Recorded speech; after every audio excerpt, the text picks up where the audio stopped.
Hello, everybody. Hey, it's Ken Faulkner. Got another knife from Spyderco.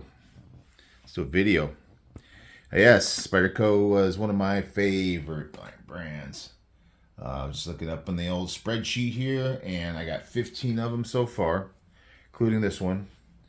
Not the most of any brand in my collection, but definitely top three for sure. I Every once in a while I get that itch.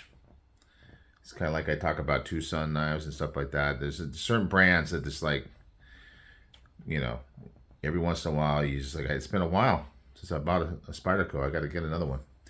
So, I went with the easy route. I went with well, I thought it was. I went with Amazon because they tend to come faster shipping wise, and I get all anxious about it. But this one did come. Sometimes you got the primes that come the next day, but this one was like USPS. But it was pretty quick. So it's got the regular box here. This guy is made in Japan. I kind of like the ones that are made in Japan. USA probably, it's definitely the fave. But this is a Japanese Seki City version. One of the lightweight ones. This is definitely an interesting knife. I had seen it before. It's kind of crazy, but I wanted it, but I just haven't pulled the trigger till now. Wasn't too expensive. This is like $129. So, I thought, hey, this is a good time to check it out and really see what it's all about. It's not your standard EDC carry. Well, for one thing, you can see already, it's got that Emerson Wave feature. It does have that FRN handle. I'm getting more and more. I mean, when I started out buying, I was always G10, always going for the G10 ones, but more and more I'm kind of okay with this FRN version. I haven't swapped out a scale yet. This one's got the screws, so, but I don't know if this will be the first on the chopping block as far as new scales. Let's get it out. Look at that. I told you, it's crazy. You've probably seen it around. This is the Matriarch 2. I think they have bigger ones. I don't know. I know I've seen them, but I haven't like really researched them that much. But man, it's got that Spyderco. I mean, it's serrated, and I don't have a lot of serrated knives. This is the only one I have that's full serration, as far as I can remember. But yeah, I do have some partially serrated knives. But yeah, Spyderco has a pretty cool serration. I mean, it's because it's not consistent all the way through. This one actually has a hollow grind. I was kind of surprised. I didn't realize that until I got it here. So it hollow grinds here. It's got that kind of that saber on the as far as how high the primary bevel goes, and it's got those serrations where you got two small ones then a big one, two small ones then a big one. And I've heard a lot of people say that they do really good serrations. It's kind of chiseled as far as the serrations are concerned. Here there's no bevel for the serrations, where on here it's definitely got a nice clean look to it. I think they do a really nice job with their serrated edges. Another one, the only other one I think that I have serrations on would be this one here, which is also I think a Seki City. Yeah, so this one is the oh gosh, come on now, I gotta remember, not the Endura. This one would be the Delica. Such a popular knife, and I can't think of the name. Very sad. And you can see it's got that pattern: one big, two small, one big, two small. But it does have some cutting edge on the front end. So this was kind of my, trying out something with little serrations. And I think it was my first lightweight one. It was just kind of, I want to check it out. I want to try it, see what it's like. Pretty good knife. Backlock. This one is not, I could tend to, well, this one doesn't even drop. Some of them I can get them to swing closed, but you know, I've kind of gotten used to the one-handed operation with the back lock, and it doesn't work too bad with the Spyderco, especially because this is kind of up at the middle of the handle. So it's definitely not bad. You know, I was watching Nick got Stretch 2 recently, and I was really surprised when he was talking about it because he doesn't have liners in his. And so I thought, well, now that I got a bunch of mine out just to kind of do this video, I was looking at them. I got steel liners in all of the ones that I have, and this one has the steel liners. He was saying he was getting some blade play because of that. So yeah, that was kind of odd. The Stretch 2, he has like a BD1 steel that he picked up. He really likes the knife other than that aspect of it. But yeah, normally these lightweights are not too bad. Once you get used to them, I guess. Another lightweight I have would be the this guy here. You get a lot of options. Really, you think of Spyderco as being, you know, like this look. That's the Spyderco look, and you kind of think of all the Spydercos as kind of looking like that. But you get a variety. I mean, because you get some crazy blade shape like this, and you know, from what I've heard, this is really just designed for self-defense purposes. But we're gonna try cutting some stuff with this. And then Spyderco also does come up with the different steels. This one's the K390. Definitely wanted to try that one out. I got a LC200N on this guy, and then this one definitely has a different kind of look to it. This is a Taichung. It's got the LC200N, so it's got that. I think it's like a salty kind of. I don't know if it's officially assault or what. This guy right here is the ones that I used to get. This is one of the earlier buys, and it's got that G10. Very grippy, but so is this. And they're both very grippy. Some people say that this is too grippy, but I do like the Spyderco. It's a little bit of a flat scale. I wish, you know, it has a little bit more contouring. It is rounded on the edges, but I wish it did contour a little bit more personally. It's kind of, you know, that's kind of why I started getting into these FRNs a little bit more, because it does definitely round off in the edges a little bit more. Then there's got M4 steel on this Tenacious. And then this is a case where I did swap out the scales. Like I say, I haven't done it with a lightweight yet. A lot of the earlier lightweights had like just rivets, and you didn't have the screw to be able to take it apart. But now they tend to do that. And I think there's more, even though I haven't tried it yet, more aftermarket scales that you can get. You can also always get the aftermarket clips. I'm not unhappy with this. I kind of like to have that pad for grabbing and pulling it out of my pocket. Another one with the wave feature that I got is this guy here. This is the Carahawk.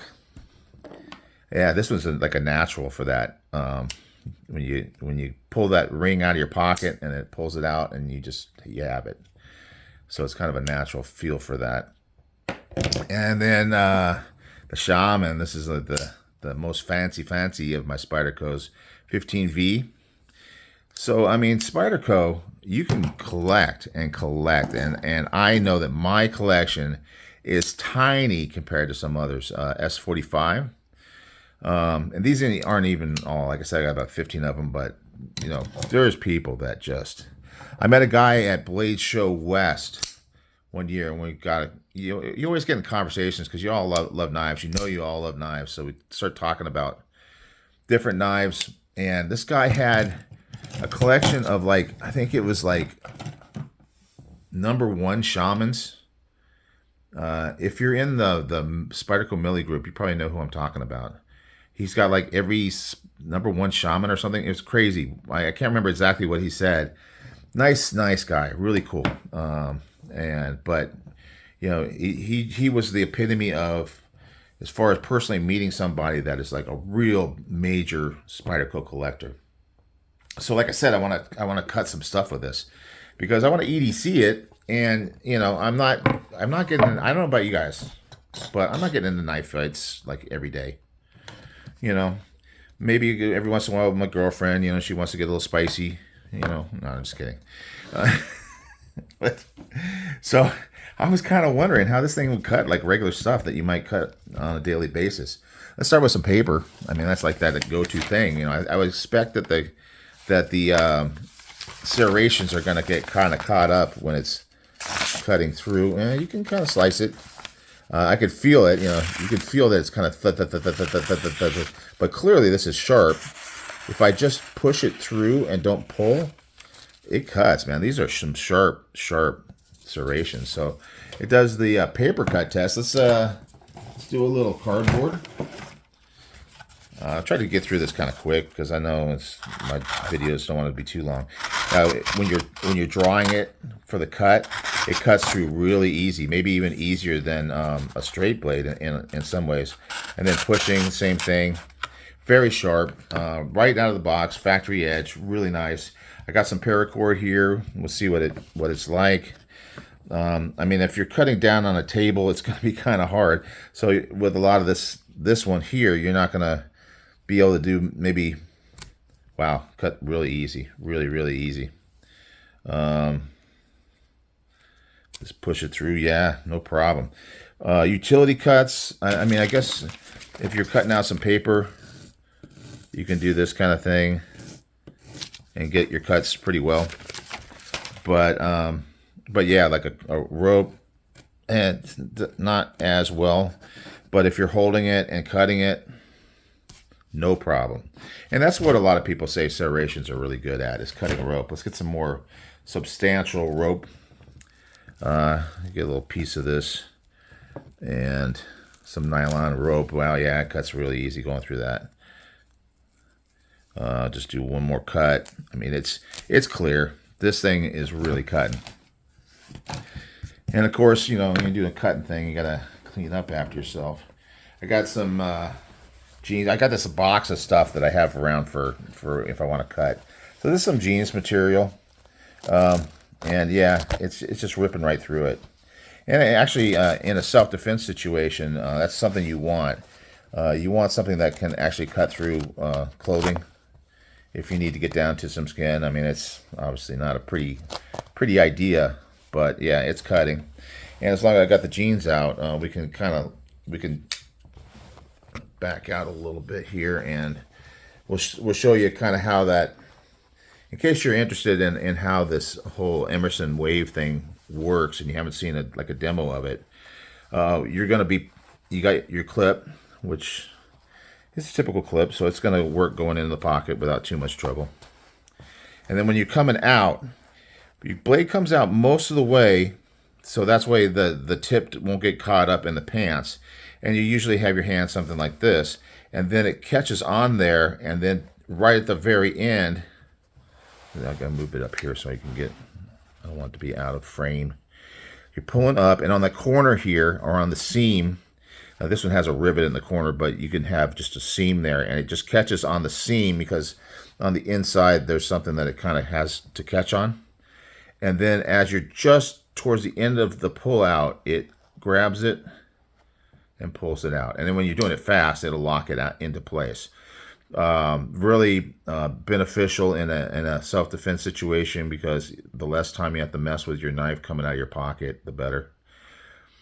Obviously, you know, this is not what people who aren't, you know, in the military, police, or anything like that have to worry about on a daily basis, or somebody who is a criminal, which is not a good thing. That's the reason why we need the police and the military and all that kind of stuff. You got to keep those bad guys at bay. Anyway, you know, if you did for whatever reason run into a bad guy, it's a quick way to get that knife out and open right away. Definitely don't tell California, don't tell Governor Gavin Newsom, but definitely faster than any switchblade or out the front is going to be, because you got to pull those out of your pocket anyway. So this, as you're pulling it out of the pocket, that knife is out. You don't have to push a button. It's out. You know, and if you're a law-abiding citizen, I'm not going to go into it. But anyway, there's some jeans. It cuts that pretty darn well. Let me see. I got some leather here. Old leather belt. and we'll see how this goes. It does deploy pretty well other than the wave. You don't need to do it with a wave. Now, if you have a wave on your knife, you got to be careful pulling out of the pocket if you don't want to deploy it. That is a little tricky, but if you get used to it, it's not too bad. So the leather, I can cut it this way, and it cuts pretty well. Down here, yeah, I could draw it, and it still cuts pretty darn well. So, I mean, I would say that you could EDC it. Definitely. Let's see. I also got one last thing I'm going to do is some electrical cord. This is something you might do with your knife if you don't have like the proper tools. As you might want to try to. It's not as easy to do this, to pull off that insulation to strip your wire. But it definitely does do it. It kind of does it in like streaks, so it's not exactly the most clean way to strip a wire. But, you know, in a pinch, if you had nothing else, you know, had no other way of doing it, it'll work. Obviously, this is kind of shielded wire. It's got some extra stuff going on with it, but anyway, it's good to kind of show how that all works. Yeah, it definitely works for self-defense because I just barely touched myself. You know, well, we'll leave that one alone. And it got me. It bit me. So it's mine now. That edge right there is definitely gonna have an impact on skin for sure, or anything else you're cutting. It goes in. I mean, there is no doubt about it. That shape is going to draw. When you're cutting, you're not going to slip out of the cut. It's going to draw right into it. So it's going to keep that material in there, even through the slice. So yeah, definitely interesting design. Just kind of mixing it up with my collection, and it's fun. Spydercos are fun knives for me. Some people think they're ugly. Probably some people think I'm ugly. That's okay. My girlfriend loves me, and I'm okay with myself. I can look myself in the mirror and not run screaming. So that's it, guys. The Matriarch 2 VG tin steel. Maybe not the most premium steel out there. Made in Japan. You know, not USA, but it's not China. You know, and there's always that argument about that. But yeah, great knife. Check it out if you're interested. And that's it for today. I hope you kind of enjoyed it. A little different than usual. Try to mix it up. Try to have some fun, right? Life's too short. You got to have some fun. All right, guys. I will see you on the next one. Bye.